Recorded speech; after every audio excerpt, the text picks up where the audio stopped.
Selamat malam Bapak Ibu Saudara yang Tuhan kasihi. Bersatu hati dalam doa Selasa 13 Desember 2022. Saya beri judul Bangunlah dirimu dengan iman yang suci. Untuk itu sebelum kita merenungkan firman Tuhan, mari kita berdoa. Tuhan, bukalah hati dan pikiran kami untuk merenungkan firman-Mu sebelum kami tidur dan terlelap malam ini. Amin. Bacaan Alkitab kita diambil dari Yudas pasalnya yang pertama, ayat 17 sampai ayatnya yang ke-25. Yudas pasalnya yang pertama, ayat 17 sampai ayatnya yang ke-25. Nasihat-nasihat untuk meneguhkan iman. Tetapi kamu, saudara-saudaraku yang kekasih, ingatlah akan apa yang dahulu telah dikatakan kepada kamu oleh rasul-rasul Tuhan kita, Yesus Kristus. Sebab mereka telah mengatakan kepada kamu, menjelang akhir zaman akan tampil pengejek-pengejek yang akan hidup menuruti hawa nafsu kefasikan mereka. Mereka adalah pemecah belah yang dikuasai hanya oleh keinginan-keinginan dunia ini dan yang hidup tanpa Roh Kudus. Akan tetapi kamu, saudara-saudaraku yang kekasih, bangunlah dirimu sendiri di atas dasar imanmu yang paling suci dan berdoalah dalam Roh Kudus. Peliharalah dirimu demikian dalam kasih Allah sambil menantikan rahmat Tuhan kita, Yesus Kristus, untuk hidup yang kekal. Tunjukkanlah belas kasihan kepada mereka yang ragu-ragu. Selamatkanlah mereka dengan jalan merampas mereka dari api, tetapi tunjukkanlah belas kasihan yang disertai ketakutan kepada orang-orang lain juga, dan bencilah pakaian mereka yang dicemarkan oleh keinginan-keinginan dosa.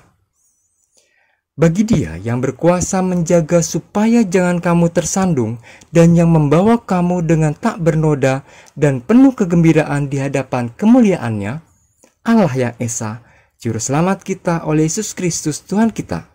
Bagi Dia adalah kemuliaan, kebesaran, kekuatan, dan kuasa sebelum segala abad dan sekarang dan sampai selama-lamanya.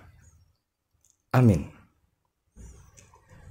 Saudara-saudara yang Tuhan kasihi, dalam kehidupan bergereja, apakah pernah kita menjumpai ada anggota jemaat yang suka mengadu domba atau memecah belah?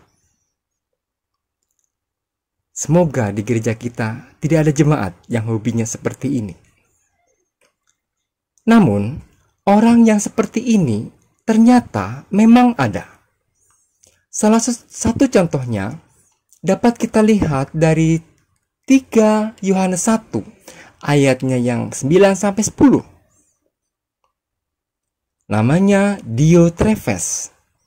Dalam 3 Yohanes 1 ini dikatakan, Diotrefes yang ingin menjadi orang terkemuka di antara mereka tidak mau mengakui kami.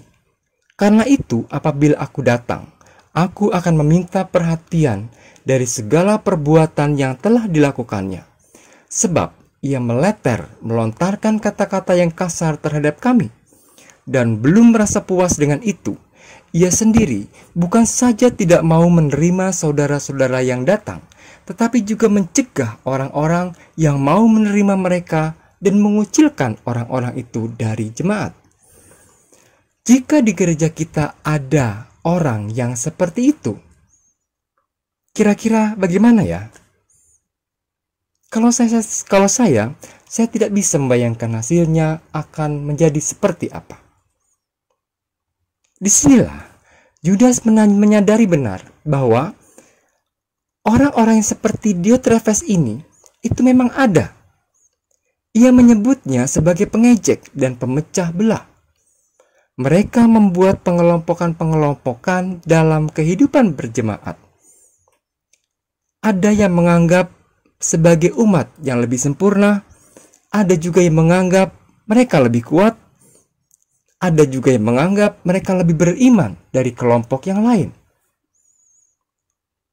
Dalam menghadapi hal ini, Yudas memiliki cara yang unik untuk mematahkan pemahaman orang-orang yang memiliki tipe-tipe seperti Diotrephes tadi. Di sini Yudas menerangkan bagaimana kehidupan orang beriman yang sebenarnya. Yang pertama, orang beriman itu dibangun di atas dasar iman yang paling suci. Yang kedua, hidup orang beriman harus berlandaskan doa. Dan yang ketiga, hidup orang beriman itu sudah memperoleh belas kasihan Allah untuk menikmati hidup yang kekal. 3 hal inilah yang menolong jemaat saat itu tetap bertahan dari gangguan orang-orang yang memiliki tipe pemecah belah tadi. Sekaligus sebagai teguran bagi mereka, agar mereka kembali kepada pemahaman iman yang benar, sehingga kehidupan berjemaat pada waktu itu kembali hidup dalam kesatuan. Saudara-saudara, besar kecilnya seseorang berperan bukan menjadi soal.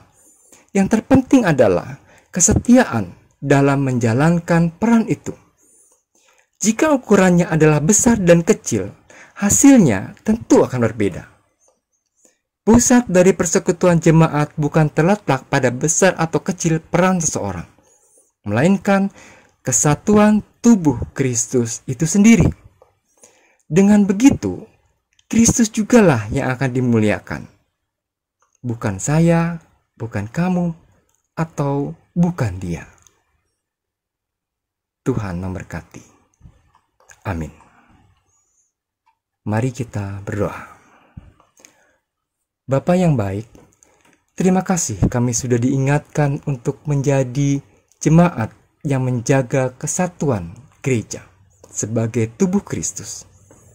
Ajarlah kami untuk tidak mengukur besar kecilnya keikutsertaan kami dalam setiap pelayanan kami.